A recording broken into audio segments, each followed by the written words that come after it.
I'm making a game about a bird, specifically a 2D platformer game featuring our friend Beaky going on a weird adventure around the world.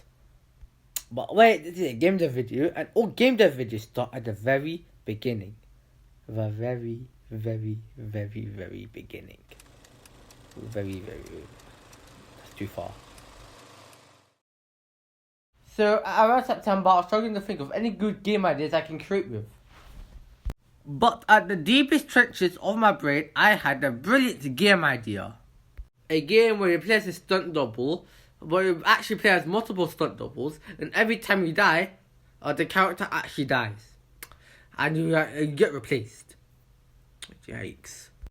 But then I just decided to create a 2D platform with 3D graphics and decided to scrap all the other ideas away. So I got to work and created a prototype with this weird character I made, looking like Little Rayman. It was just one simple world with a few blocks on it, and the character can move left and right and jump, and that's it. It was boring, and so was the character too, so I decided to change it a bit. I needed to think of a good story and a character for my game. So I decided to think of a cat, a duck, an alien homunculus creature, and then I just settled on a bird. So I wanted to create a simple bird character in Blender. So I made the Blender cube smooth, added more cubes, now a little bit of colour and textures, and now we created our favourite bird, Beaky.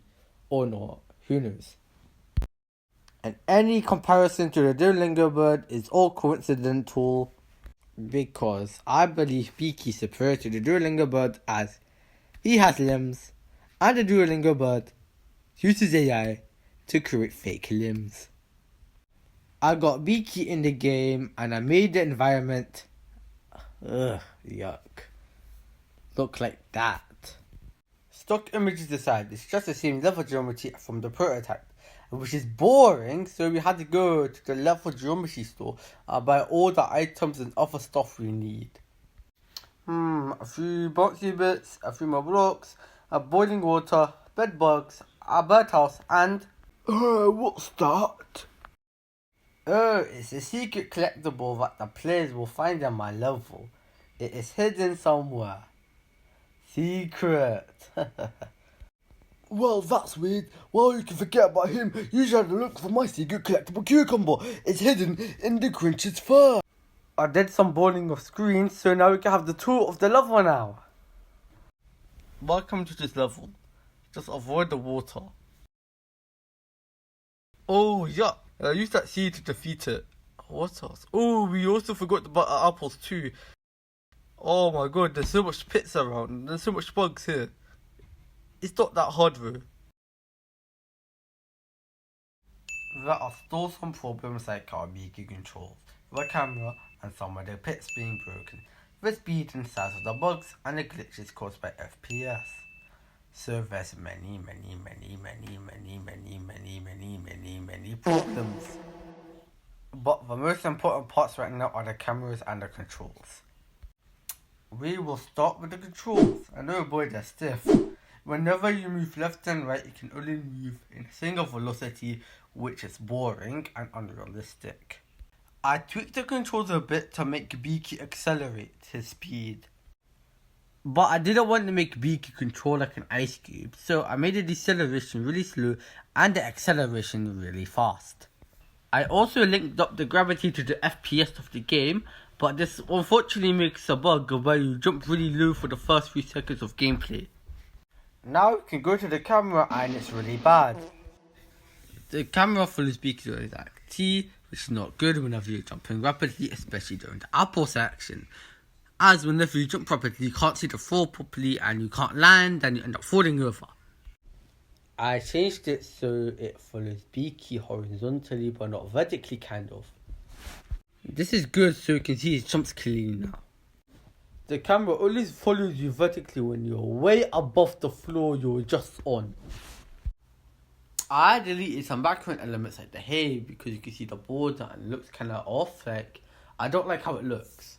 So I deleted it and it's now a clear sky. It will look kind of barren, but I don't really care. I also made the bed bugs bigger and made them jump instead of crawl around. That's because they were easy to avoid but hard to kill because of their small and fast nature. So they acted more like obstacles than good old-fashioned enemies. Most of the important parts of level 1 is complete, so now we can create level 2. I wanted to make level 2 a bit harder than level 1, but also want to make it way more exciting, as level 1 was a bit boring and also it teaches you the controls and it was a tutorial level. I added a sprint system similar to Rayman Legends, which if you press Z, R2 or RT, you can accelerate further. But it doesn't work with certain levels if they're a bit too boxy, like level 1, for example. I made level 2 work well with the sprint system, so it has a small handful of blocks, gaps, and a few boxy bits that elevate to higher places. I also decided to believe that this level could be in the lake, so I added the water puddles from level 1. I made it really big and spanned our whole level.